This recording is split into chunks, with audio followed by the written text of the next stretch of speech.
Just next to the Hulda Gate, you can see a monumental staircase. Why is this staircase so important?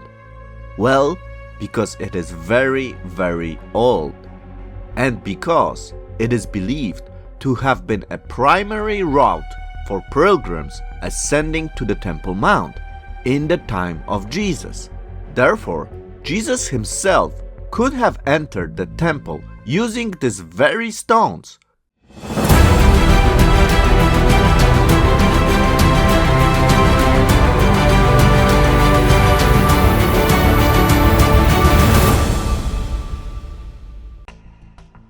Jerusalem has a rich history dating back thousands of years. It has been inhabited since at least the 4th millennium BC and holds immense significance in the Bible. Hello friends, and welcome to a very special episode when I will recommend 5 very important places you just have to see in Jerusalem. I will also provide a 3D reconstruction of the places we will see and show you exactly where they are located. But before we will do that, please remember to subscribe to the channel, leave a like, and hit that bell button to be notified of future videos.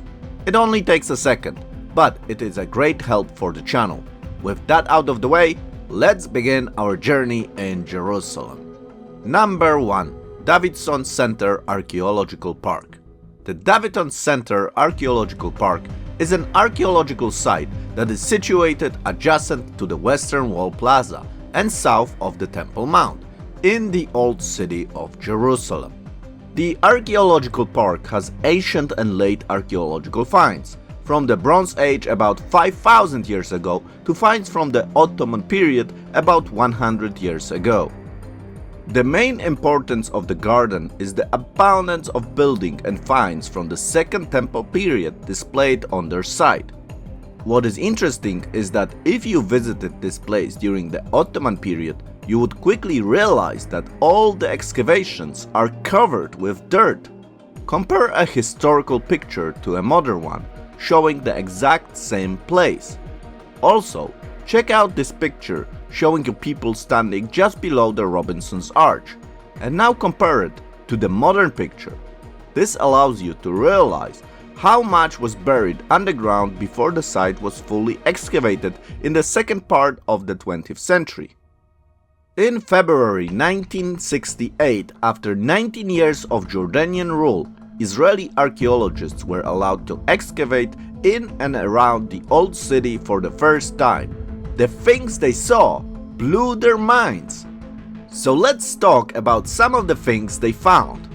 Let's start with the Robinson's Arch. Yeah, an object that is sticking out of the southwest corner of the Temple Mount. What is it? This is the remains of an arch that led to one of the entrances to the temple complex. The arch was originally built as part of the expansion of the Second Temple initiated by Herod the Great around the year 19 BC. The arch was named after the American biblical scholar Edward Robinson, who identified its remains in 1838. The arch itself served as a supporting mechanism for a monumental staircase leading to the Temple Mount. The staircase was an important thoroughfare in Jerusalem during the Second Temple period and would have been used by countless people visiting the temple. When being in the area of the Robinson's Arch, make sure to check out the huge stones that were thrown down on the 1st century street. The stones can be located in this area. The stones were part of the temple complex built by Herod, which the Romans destroyed in AD 70. The stones are very big and provide a perspective on Jerusalem's destruction. In this area, you can also see archaeological evidence in the form of an inscribed stone that was found in this location. The inscription on the stone says, "To the trumpeting place," in Hebrew of course. This is thought to be a directional sign indicating the location where a priest would blow a trumpet to signify the beginning and end of Shabbat. In biblical times, the trumpet, or shofar in Hebrew, was used for various purposes in Jerusalem. Religious rituals, The shofar was used in religious ceremonies, including the announcement of a new moon and the Jubilee year. It was also blown on Rosh Hashanah, the Jewish New Year, which is still practiced today. Call to worship. The shofar was blown to call people to worship or signal the start of religious festivals. Warning signals. In times of danger, the shofar was used to alert the people.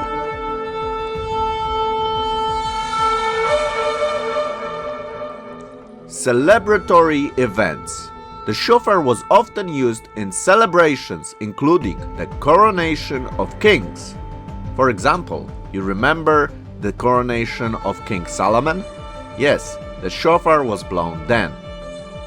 In modern times, the shofar is still used in Jerusalem during religious services and ceremonies, particularly during Rosh Hashanah at the conclusion of Yom Kippur, the Day of Atonement.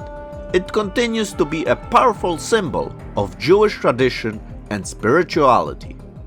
Okay, but the park is not only west to the Temple Mount, it also extends to the south of the Temple Mount. So let's see what you can find here. The first important site that you can see south of the Temple Mount are the Huldah Gates. Here you can see the location of the Huldah Gates.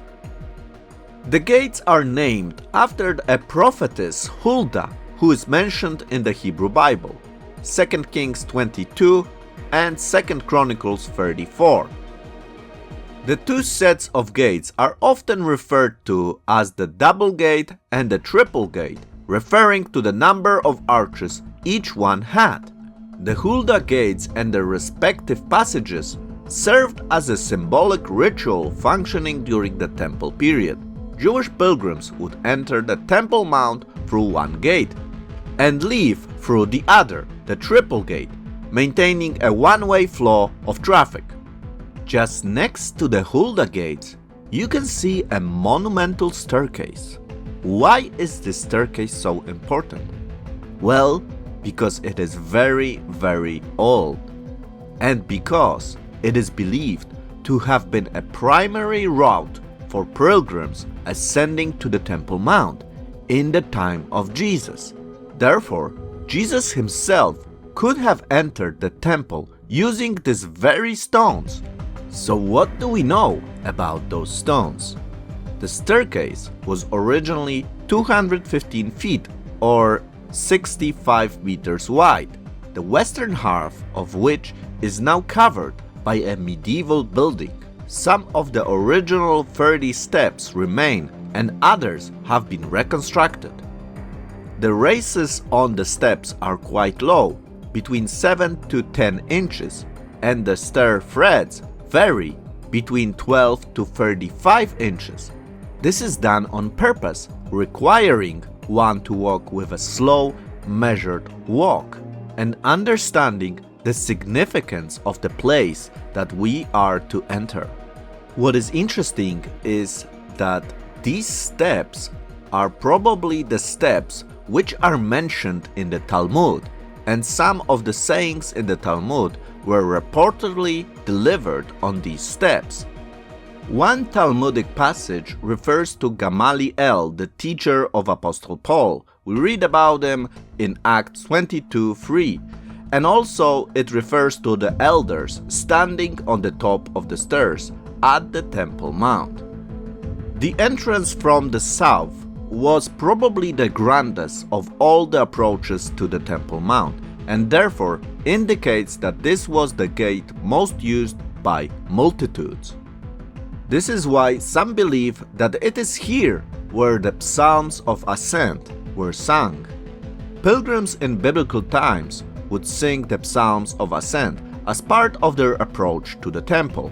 The Psalms of Ascent are Psalms 120 to 134. While it is not known exactly where these psalms would have been sung, some suggest that the pilgrims sang them at various stations on the roads leading to Jerusalem. Others believe that they were sung on a series of steps inside the Court of Women. Another possibility is that the psalms were sung on this monumental staircase on the southern wall of the Temple Mount. In favor of this last proposal is the fact that there are 15 wide steps corresponding to the 15 psalms of ascent. Lastly, I must mention that also in this place archaeologists found a great amount of ritual baths. Pilgrims coming to Jerusalem would need to purify themselves ritually before they entered the temple complex. 40 of such mikvahs, ritual baths, were found in the excavations on the southern side of the Temple Mount. The most impressive is a building containing numerous mikvahs, ritual bathing installations, which were excavated between the double and the triple gates. Here is a 3D reconstruction showing you how this building could have looked like.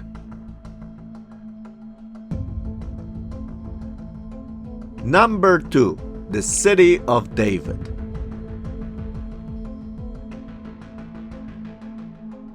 The City of David, also known as the ancient city of Jerusalem, is located just outside the walls of the old city of Jerusalem, to the south. The best way to enter the City of David is from the Dung Gate. Coming out of the Western Wall Plaza area, take the Bet A Menacheh Street and turn left to HaShalom Street. Then take the first right to Ma'alot Ir David Street. As you walk on Ma'alot Ir David Street, the entrance to the City of David will be on your left. There will be also signs directing you to the City of David as you exit the old city by Dung Gate. The City of David is a significant archaeological site today. Excavations has revealed a wealth of findings about the ancient city and its inhabitants, including fortifications, water systems, and residential areas. While in the City of David, make sure to check out the view on the Kidron Valley.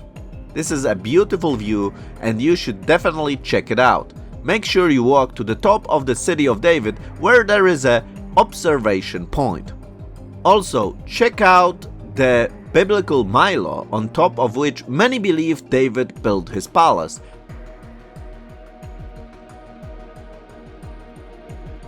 And the ancient tunnels.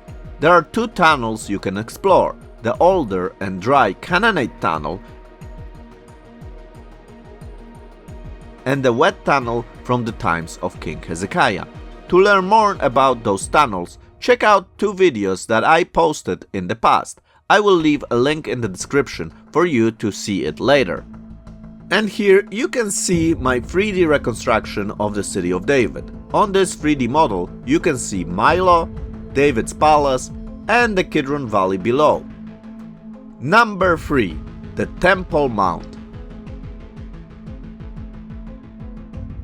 The Temple Mount, known to Muslims as Haram el-Sharif, the noble sanctuary, is a hill located in the old city of Jerusalem that is considered one of the most important religious sites in the world. For Judaism, it is venerated as the place where both the first and second temples once stood. The first temple, also known as Solomon's Temple, was built by King Solomon in the 10th century BC, according to biblical accounts, and was destroyed by the Babylonians in 586 BC. The second temple was constructed later, in the 6th century BC, and was expanded by King Herod in the 1st century BC, before being destroyed by the Romans in 70 AD. This makes it the most holy site for Jewish people. Jewish people have a tradition of gathering around the Western Wall, which is a remnant of the Second Temple complex and is a site of prayer and pilgrimage for Jews. For Islam, the Temple Mount is the 3rd holiest site after Mecca and Medina. It is home to the Al-Aqsa Mosque and the Dome of the Rock. Muslim tradition holds that Prophet Muhammad ascended to heaven from this site during the night journey. For Christians, the Temple Mount is also of significant historical and religious interest, as Jesus is known to have visited the Second Temple. Despite its religious importance, the site is also a major focal point of political and territorial dispute, especially between Israelis and Palestinians. Control over the area is a highly sensitive issue, with the site currently being administered by an Islamic Waqf, but with an overall security handled by Israel. This complex arrangement has often led to tensions and conflicts. I highly recommend visiting the Temple Mount just so that you can understand how big it is. I also made a video where I visit the Temple Mount. Make sure to check it out. I will leave a link in the description. Number 4. The Golden Gate. When being on the Temple Mount, make sure to check out the Golden Gate.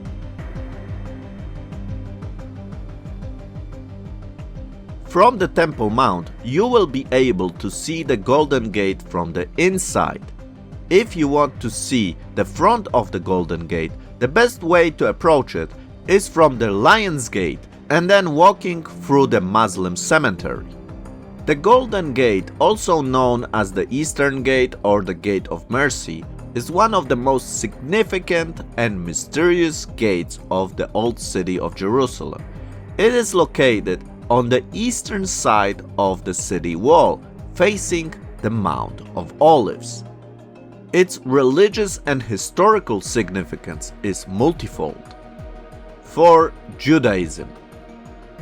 In Jewish tradition, it is believed that the Messiah will enter through the Eastern Gate, and because this is the only gate to the Temple Mount from the east, it is believed that this can be the gate that the Messiah will use.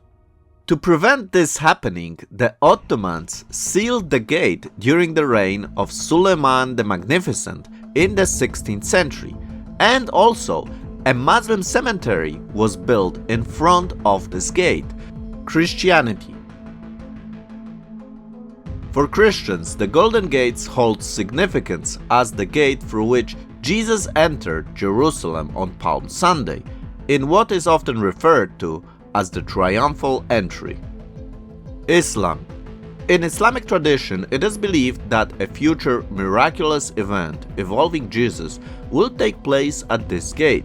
Some Muslim traditions also associate the gate with the place of the final judgment. The exterior face of the gate, as it remains from the 16th century, is a sealed double entrance that leads into two vaulted halls.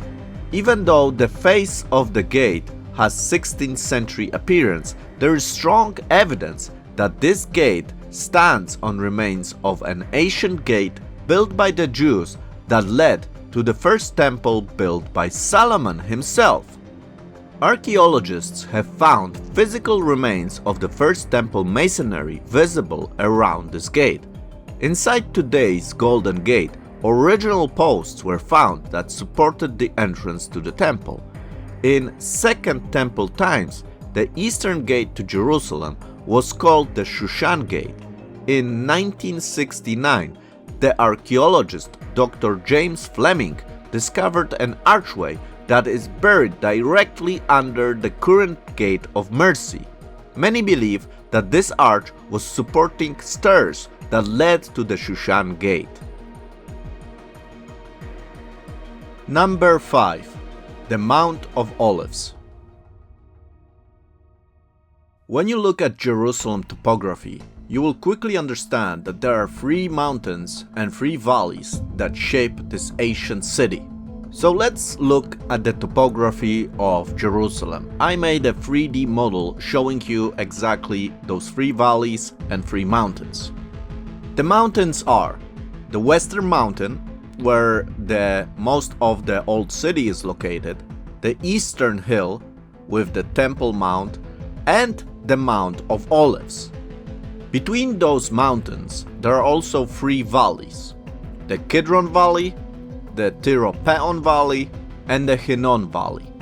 If you look at those 3 valleys from a bird eye view, you can see the Hebrew letter Shin.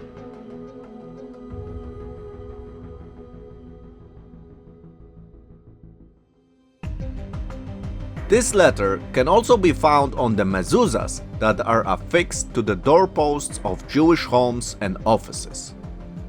But why is this letter so important?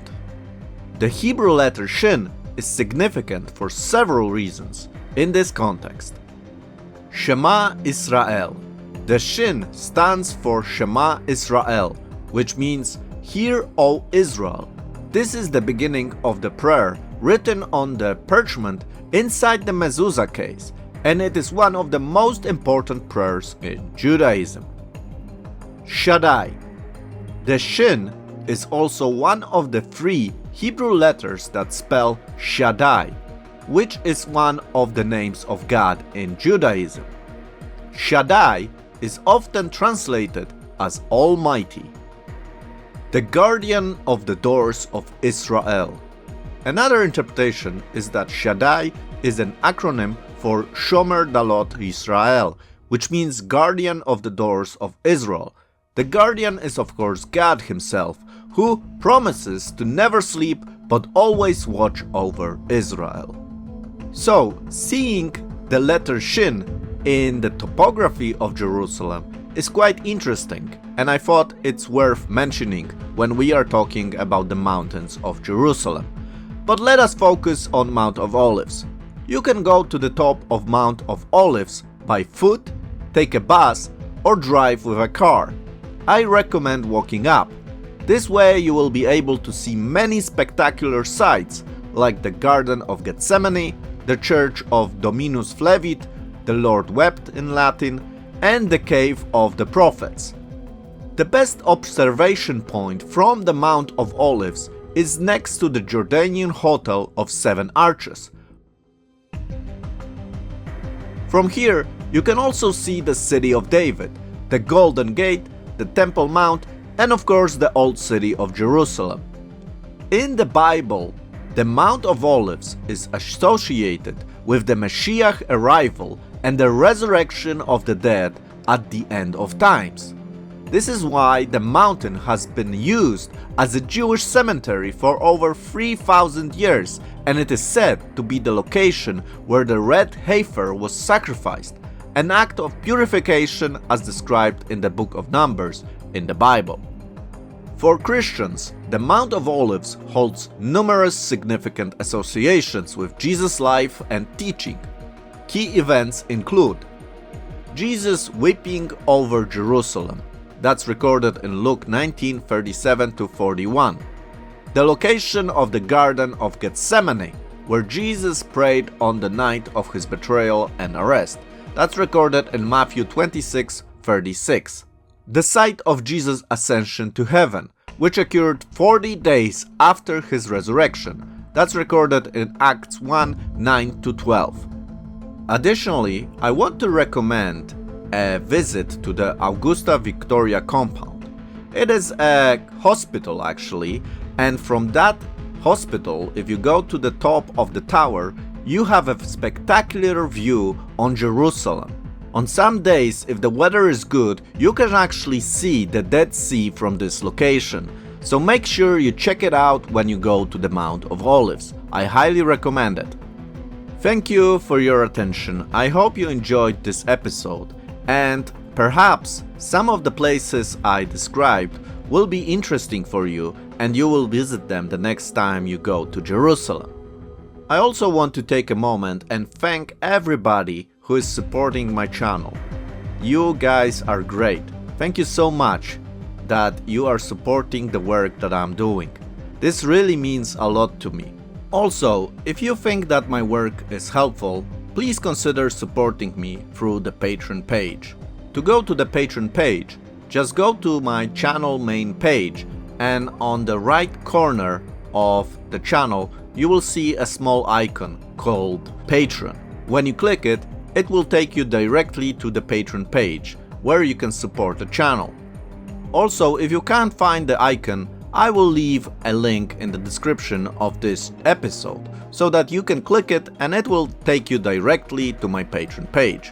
Thank you so much for considering supporting my channel. Additionally, I want to invite you to my Facebook page, my Instagram page, and the Twitter page. I will be leaving links to those pages in the description of this episode. Thank you again for all your attention and all your support. Have a great day and shalom.